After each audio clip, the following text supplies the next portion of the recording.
Sir ଆଜି ଆପଣ ଯୋଉ ସମ୍ପାଦକୀୟଟି ଲିଖିଛନ୍ତି ଆଜି ନୂଆବର୍ଷ ଅବସରରେ ମଧ୍ୟ ସମ୍ପାଦକୀୟଟି ସାର୍ କଣ ଉପଲବ୍ଧି କଲେ ସିଧାସଳଖ ଭାବେ ଏମିତି କଣ ପାଇଁ ଲେଖିଲେ? ଆପଣ ନିଜେ କହିଲେ ନୂଆ ବର୍ଷ, ବହୁତ ଲୋକ କହୁଛନ୍ତି କଣ ଇଂରାଜୀ ନୂଆ ବର୍ଷଟେ, ଇଂରାଜୀ ନୂଆ ବର୍ଷ କଣ, ଆମେ ତ ସମସ୍ତେ ଏଇ ଗ୍ରେଗୋରିଆନ କ୍ୟାଲେଣ୍ଡରରେ କାମ କରୁଛେ। ସେଇଟା ଆମ ନୂଆ ବର୍ଷ, ନହେଲେ ଚାଇନିଜ ନୂଆ ବର୍ଷ ଅଛି, କୋରିଆନ ଅଛି, ଜାପାନିଜ ଅଛି, ତାମିଲ ନୂଆ ବର୍ଷ ଅଛି, ତେଲୁଗୁ ନୂଆ ବର୍ଷ ଅଛି, ଆମ ଓଡ଼ିଶାରେ ବି ନୂଆ ବର୍ଷ ଅଛି। ସେଗୁଡ଼ାକ ତ ଆମେ କହୁନେ ଯେ ଓଡ଼ିଆ ନୂଆ ବର୍ଷ କି ତାମିଲ ନୂଆ ବର୍ଷ। ସେଥିପାଇଁ କି ନୂଆ ବର୍ଷ ପାଇଁ ଲେଖିଛି, ଆଉ ଯାହା ଲିଖିଛି ତ ଆପଣ ପଢ଼ିଲେ, ଆଉ କ'ଣ କହିବି।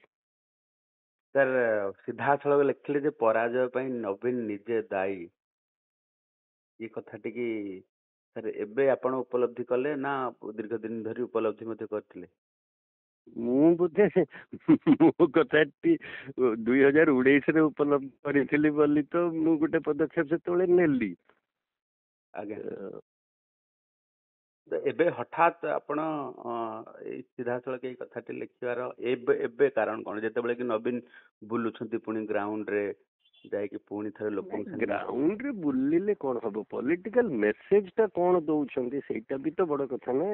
ଏଠି ଏଇଟା କରୁଥିବେ, ଦିଲ୍ଲୀରେ ରାଜ୍ୟସଭାରେ ସେ ଧନକରଙ୍କ କଥାରେ ଆଉ ଗୋଟେ କ'ଣ କରୁଥିବେ। ଓଡ଼ିଆ ଲୋକ କ'ଣ ଏତେ ବୋକା? ସେ କ'ଣ ଆଉ ପୋଷ୍ଟ କୁ ସମର୍ଥନ କାହିଁକି ଦେବେ? ସେମାନେ ତ ସିଧା ପୋଷ୍ଟ ମାଷ୍ଟରକୁ ଦେଇଦେବେ। ହେଲା ବି ସେଇଟା 20ଟା ଲୋକସଭା ଯେତେବେଳେ ପଳେଇଲା, ସେଇଟା ତ ଲୋକ ପ୍ରମାଣ କଲେ ନା। ସେଇଟା ତ ଆପଣ କି ମୁଁ କିଛି କରୁନୁ। ଓଡ଼ିଆ ଲୋକ ବହୁତ ବୁଦ୍ଧିଆ, ସେମାନେ ବହୁତ ଜିନିଷ ଜାଣନ୍ତି। ସେଥିପାଇଁ କେବେ ଓଡ଼ିଶାବାସୀଙ୍କୁ କେବେ ଅଣ୍ଡର ଏଷ୍ଟିମେଟ୍ କରିବା କଥା ନୁହଁ ମୋ ମତରେ। ଏବେ ପୁଣି ଥରେ ରି-ଇମେଜ ତିଆରି ମାନେ ଆଉ ଥରେ ଇମେଜ ତିଆରି କରିବା ପାଇଁ ନବୀନ ବୁଲୁଛନ୍ତି, ସେଥିରେ ଆଉ କିଛି ଫଳପ୍ରଦ ହବନି ବୋଲି ଭାବୁଛନ୍ତି? ଲୋକ ବୁଝି ଯାଇଛନ୍ତି? ମାନେ ସେଇଟା ଲୋକ ନିଷ୍ପତ୍ତି ନେବେ ଭବିଷ୍ୟତରେ, ସେଇଟା ମୁଁ କିଏ କହିବାକୁ। କିନ୍ତୁ ଏମିତି ତ ନିର୍ବାଚନ ପୂର୍ବରୁ ବି ବୁଲି ହେଇଥାନ୍ତା, କ'ଣ ହେଲା ସେତେବେଳେ? ତାହେଲେ